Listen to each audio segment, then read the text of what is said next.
Welcome back to Crypto Report. I'm Black Sea. I got another video for you guys. Today we're going to be talking about crypto and Pepe because there's a lot of big things happening in the crypto space and really in the traditional market as well. We've had Elon Musk and Donald Trump kind of in a spat and it's spooking the markets. I mean, you could say that that's the reason, but also we're moving into Q3. Sell in May, walk away, and usually Q3 tends to be quite bearish for crypto. Mainly sluggish, but it can be bearish as well, and we're starting to see that play out right now. Usually it's when the order books start to thin out, volume thins out, the big money goes away, touches some grass, touch some grass season, if you will. But I do want to talk about what's going on with Pepe. I opened up a 75x long. I'm catching some knives, and I'm making some profit. And I think that there's a lot of things that are big news playing out in the crypto space we need to be talking about. So without further ado, welcome back to Crypto Report. I'm Black Sea. Hit that like button. Subscribe to the channel right now. Let's hop into this video. All right, guys. So we're going to start off here on Crypto Twitter. You can follow me at 333 Black Sea. So USDC. Right? The most trusted stablecoin. You got Tether, USDT, and you got USDC, which is Circle, right? Circle just IPO'd and they went public. The IPO price was $31, and they closed the trading at $103 yesterday, all right? It's a big deal. They halted it. I don't know why the stock market, the traditional market, they love to just stop people from making money. That's why I like crypto so much, because it's a free market. But regardless, guys, adoption is coming. People want exposure to stablecoins. And we've been hearing a lot about stablecoins. I was at the Bitcoin Las Vegas conference a couple weeks ago, and there was so much talk about stablecoins. And people were saying, isn't this the Bitcoin conference, Black Sea? Why are they talking about stablecoins so much? Guys, stablecoins are the Trojan horse into mass adoption because stablecoins are going to get integrated into banks. And when banks integrate crypto, guys, that's a wrap. Mass adoption is here, okay? So it's very bullish that we're seeing this type of stuff play out here, that Circle got listed as an IPO, and there's demand for it. People are buying and buying and buying. I love to see it. So let's talk about Pepe a little bit here, because Pepe has been selling off, and we came down and we touched the dreaded bullish support line I've been talking about for quite some time. I said, hey guys, this is my line in the sand. And I was even saying I didn't expect a breakdown of this support level here at 4012, but we got it. And I said, hey, my invalidation is we can break down below this, and we'll probably end up testing the bullish support line at about 4010. And guys, we came awfully close to that. We came about, let's see, what's the percentage drawdown where we came? We came 3% away from touching that bullish support trend, okay? So what did I do when I saw this massive wick? I looked for long opportunities, and I entered a little bit of a Pepe long, and we are 45% in the profit, about $60 in the profit. It's a $127 trade, nothing significant, guys. Whenever I'm doing these 75x leverage plays, it is with money I'm willing to lose, but you can catch some great, if the bottom's in and I catch this and we start to go to all-time highs, well, I think that's a very, very good opportunity. That's why I like to take advantage of this volatility when the market is hot, because if you see the big volatile swings and you can catch the entry when it's wicking down, it's just a wick, or you can catch the top when it's wicking down if you're in a short, it can be very, very profitable. I always prefer to long over shorting. Bears are smart and bulls are wealthy. That's my motto on it. Now, there's always a time and place to be shorting for sure.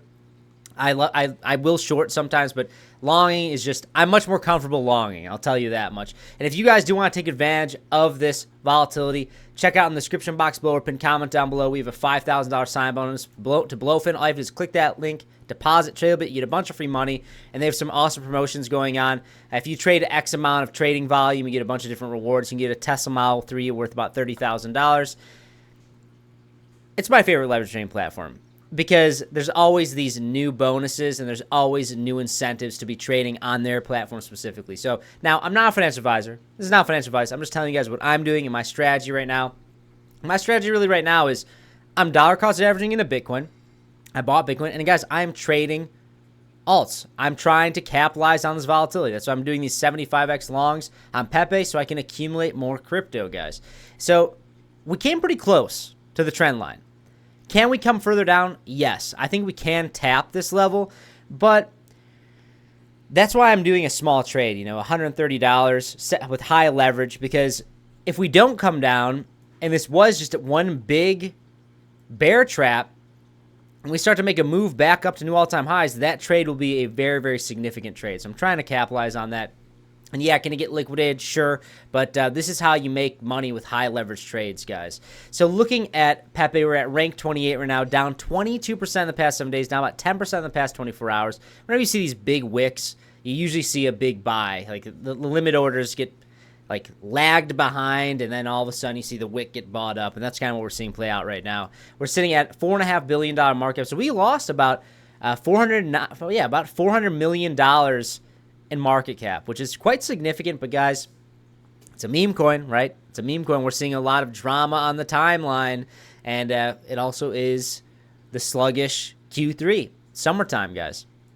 You look at Bitcoin, we're trading at 101,000. We wicked down to 100K. I bought some at 100K, but can we come lower? Yes. And I want to talk about where I think we're headed here on Bitcoin, because there's a couple different scenarios that are really important, especially if you are bullish on Pepe and you're trying to buy and really DCA. And if you're not just trying to trade it, and if you want to just be buying and holding it, I want to give you guys my little thoughts on where I think we could be headed here. So Bitcoin right now, right? We saw this big wick down to $100,500. We're moving into Q3. Q3 tends to be bearish. My line in the sand, right, is $94,000. We can come down and test it. Sure, that's absolutely fine. We could come and do that. It's going to spook a lot of people out. You know, come down, test this into June, July, trade around a little bit, and then start to make our move back to the upside by September, October, November, Q4. I think that's possible. Now, what's like the worst case scenario?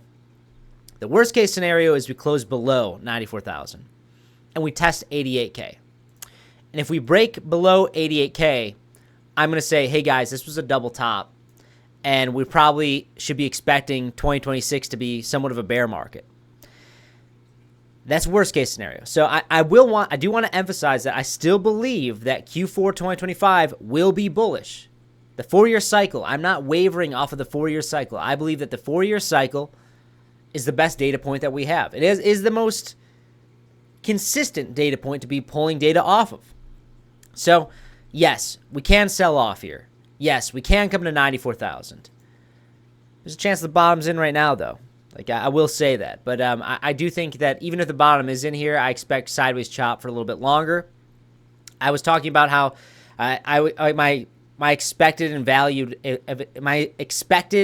invalidation for the theory of chopping around through June, July, August was that by the end of June we started to make a higher high.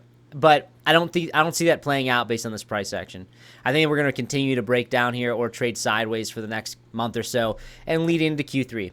Now, guys, if you like this type of content, hit that like button, subscribe to the channel right now. Let me know in the comments below. Are you bullish on Bitcoin? Are you buying? I think the top is in for this cycle. Or are you not getting wavered? Are you going to be long in some Pepe? Are you going to try to be taking advantage of this volatility? Let me know. I'm very curious. That's all I got, guys. I'll see you in the next one. Bye-bye.